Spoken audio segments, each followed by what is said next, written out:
Bismillahirrahmanirrahim. Assalamualaikum warahmatullahi wabarakatuh.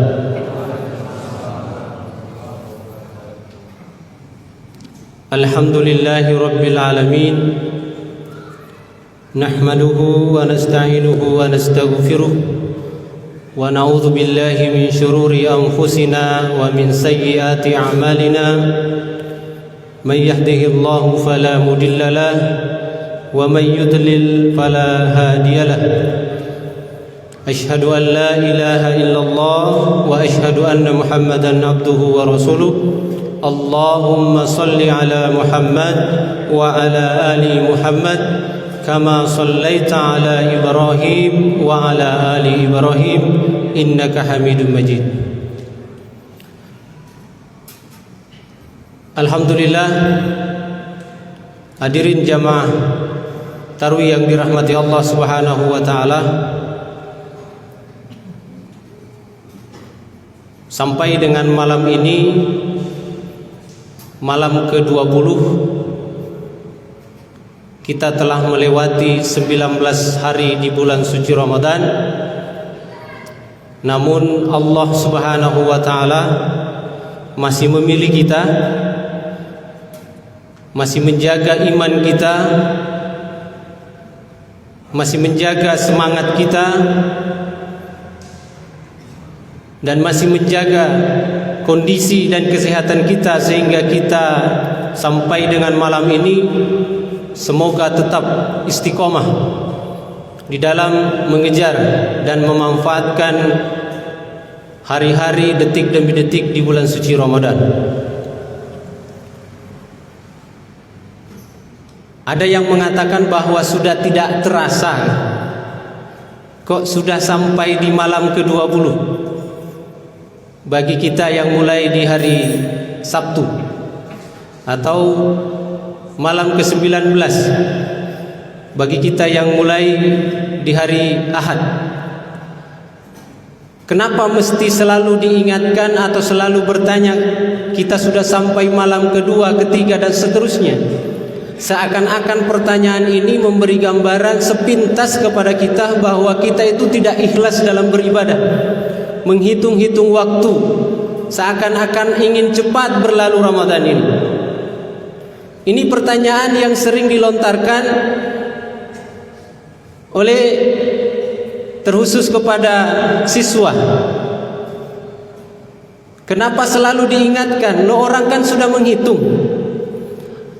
Jawabannya adalah kita tegaskan bersama, lain halnya dengan orang yang beriman, lain halnya dengan orang yang dipanggil oleh Allah Subhanahu wa taala dengan kekhususan.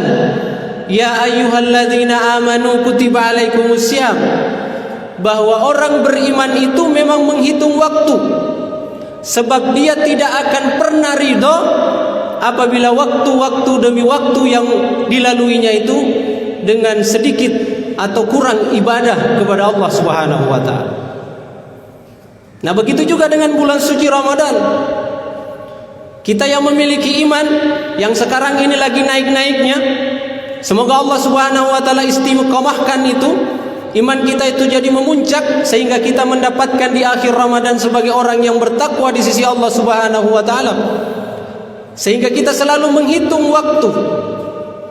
Jangan sampai target-target daripada amalan kita di bulan suci Ramadan kita kecolongan dengan berlalunya waktu. Sebab ulama pernah menulis dan mengatakan di dalam sebuah buku yang menyatakan bahwa waktu itu ibarat setumpuk benda atau lembaran-lembaran waktu yang jumlahnya tidak bisa ditambah dan tidak bisa dikurangi karena kadarnya telah ditentukan oleh Allah Subhanahu wa taala. Maka setiap hari kita mencabut lembaran itu. Kalau jumlah lembaran kita itu 70 tahun atau 70 hari, maka setiap hari kita akan mengambil lembaran itu dan membuangnya. Maka beruntunglah kepada orang yang memanfaatkan hari-harinya itu, lembaran-lembarannya itu ditulis dengan amalan.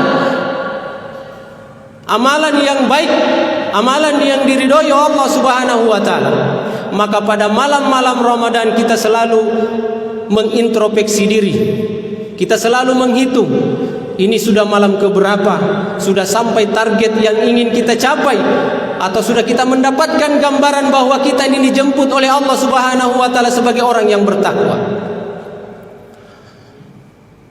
Bulan suci Ramadan ini, hadirin yang dirahmati Allah Subhanahu wa taala, kita tidak boleh anggap sepele. Kita tidak boleh menganggap sebagaimana bulan-bulan yang lain. Sebab bulan suci Ramadan ini adalah proyek yang ditawarkan oleh Allah Subhanahu wa taala bagi orang-orang yang mau berdagang dengan Allah Subhanahu wa taala. Ini kesempatan emas bagi kita untuk kemudian memperbaiki posisi kehambaan kita kepada Allah Subhanahu wa taala. Bulan ini menjadi tempat bagi kita untuk kemudian membersihkan hati-hati kita, membersihkan kalbu kita sehingga menjadi qalbun salim, hati yang bersih ketika menghadap kepada Allah Subhanahu wa taala. Oleh karena itu, maka seyogyanya bulan suci Ramadan ini menjadi bagian daripada kita untuk kemudian memperbaiki hati kita. Karena Allah Subhanahu wa taala mengancam kepada kita semua. Di dalam Al-Qur'an Allah Subhanahu wa taala memberikan penjelasan di Quran surah Asy-Syu'ara ayat ke-88. Yauma la yanfa'u malun wala banun illa man ata Allahu biqalbin salim. Kemudian Allah lanjut di ayat selanjutnya,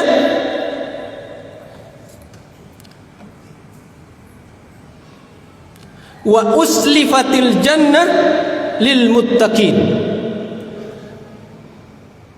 bahwa pada suatu hari kelak nanti yang akan kita alami, di mana tidak lagi berguna harta dan keturunan kita, anak kita, kecuali orang yang menghadap kepada Allah Subhanahu wa taala dengan hati yang bersih. Kenapa harus bersih? Karena sesungguhnya hati yang bersih itu mendekatkan diri dengan ketakwaan kepada Allah Subhanahu wa taala. Kenapa harus takwa? Karena di ayat yang ketiga yang saya bacakan bahwa sesungguhnya surga itu akan ditekatkan kepada orang yang bertakwa. Bukan kita yang akan mendatangi surga, tetapi janji Allah Subhanahu wa taala bagi orang yang bertakwa adalah surga didekatkan bagi orang yang bertakwa. Inilah yang kemudian hubungannya dengan Quran surah yang kedua yang disampaikan Allah Subhanahu wa taala, yang kemudian menjadi dasar untuk kemudian kita lakukan puasa di bulan suci Ramadan ini. Ya ayyuhalladzina amanu kutiba alaikumus syiyam kama kutiba alal ladzina min qablikum la'allakum tattaqun. Tujuannya adalah ketakwaan kepada Allah Subhanahu wa taala. Maka hati ini harus kita rombak, harus kita perbaiki sesuai dengan tuntunan yang diharapkan oleh Allah Subhanahu wa taala. Sebagaimana yang dicontohkan oleh para sahabat, sebagaimana yang telah diajarkan oleh Rasulullah sallallahu alaihi wasallam. Di awal kejadian kita, Allah Subhanahu wa taala telah memfullkan keimanan kita dengan hati yang salim tadi, dengan kemudian berdialog dengan kita ketika kita akan dilahirkan oleh Allah Subhanahu wa taala, ketika kita akan ditiupkan ruh ke dalam tubuh yang belum menjadi manusia. Ada persaksian, ada perjanjian kita yang nantinya menjadi pertanggungjawaban kita kepada Allah Subhanahu wa taala. Allah mengucapkan, berfirman, berkata kepada calon manusia, apakah engkau bersaksi bahwa ini aku adalah Tuhanmu? Maka kita pun menjawab, bala, syahidnya, saya bersaksi bahwa engkau adalah Tuhan kami ya Allah. Maka dalam ilmu kedokteran, apabila seorang calon janin tidak mampu untuk mengucapkan persaksian bahwa aku tidak menjadi saksi bahwa engkau adalah Tuhanku, maka dalam istilah kedokteran disebut dengan keguguran. Jadi tidak satupun manusia yang dilahirkan di muka bumi ini melainkan telah bersaksi bahwa Allah adalah Tuhannya dengan full keimanan total kepada Allah Subhanahu wa taala. Kemudian orang tuanya lah yang kemudian ia menjadikan beriman atau tidak beriman. perumpamaan bagi kita untuk mengambil faidah pada malam yang ke-20 ini. Seumpama kita akan meminjam, taruhlah meminjam perabot rumah tangga sebelah di tetangga kita. Terumpama gelas. Kita pinjamlah gelas di tetangga kita, kemudian kita gunakan untuk mengaduk kopi atau minum. Terus kemudian kita kembalikan gelas itu dalam keadaan belum dicuci kepada tempat kita meminjam. Kira-kira tetangga kita itu menyimpan di mana gelas yang kita pinjam tadi? Ditaruh di dapur, di tempat cuci. Begitulah perumpamaan daripada hati yang dipinjamkan oleh Allah Subhanahu wa taala. Apabila ia kotor, maka Allah akan cuci dulu. Maka Allah akan mampirkan ke neraka untuk dicuci. Setelah bersih barulah kemudian ditempatkan pada rak khusus. Namun sebaliknya, apabila gelas yang kita pinjamkan di tetangga kita itu dengan sengaja kemudian kita jatuhkan sehingga dia cuil atau retak, terus kemudian kita kembalikan kepada orang yang kita pinjamkan tadi, apa yang dia lakukan? Prediksi kita kira-kira diapain gelas yang sudah retak tadi atau yang sudah cuil tadi? Dibuang saja, taruh di sampah. Demikianlah perumpamaan bagi mereka yang telah diberikan full keimanan oleh Allah Subhanahu wa taala ketika dilahirkan oleh Allah Subhanahu wa taala di muka bumi melalui rahim ibu-ibunya itu.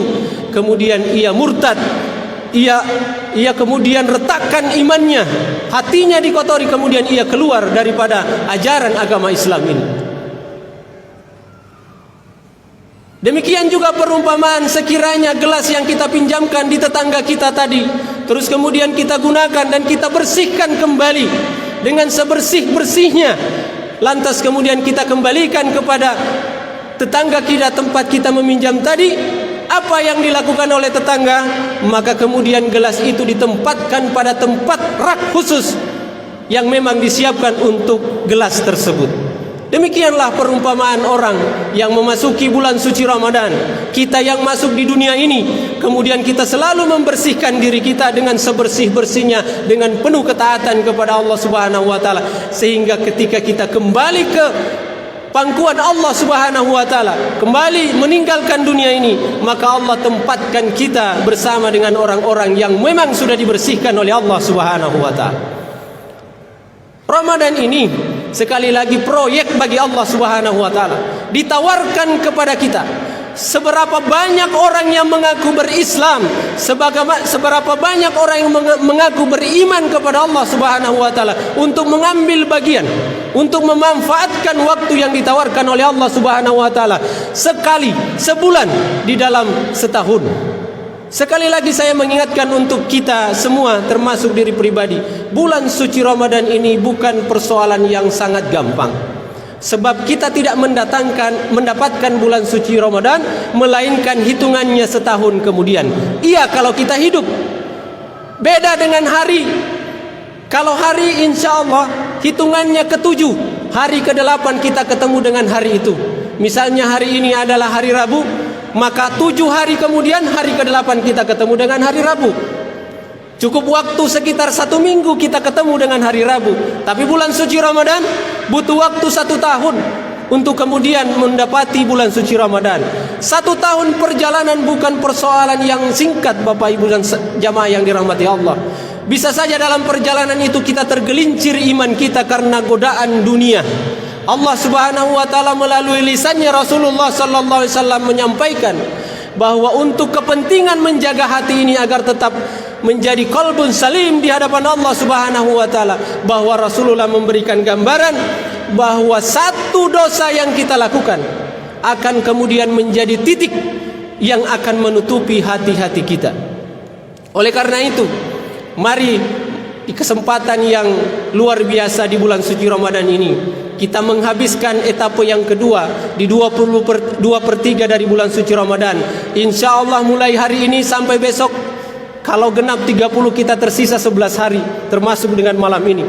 Kita gunakan waktu ini untuk kemudian memeras kotoran-kotoran yang telah menempel di hati-hati kita dengan sejuknya membaca Al-Quran, dengan air mata yang keluar ketika kita beristighfar di hadapan Allah Subhanahu wa taala, dengan amalan-amalan yang rasanya kita terpaksa namun dengan ketaatan kepada Allah Subhanahu wa taala, dengan ibadah-ibadah yang lain, zikir kita dan seterusnya, kita maksimalkan dalam rangka mendapat pertolongan Allah Subhanahu wa taala, sehingga kita mudah-mudahan oleh Allah Subhanahu wa taala digolongkan sebagai orang yang kemudian disebut sebagai manusia la'allakum tattaqun, sehingga kita menghadap kepada Allah Subhanahu wa taala.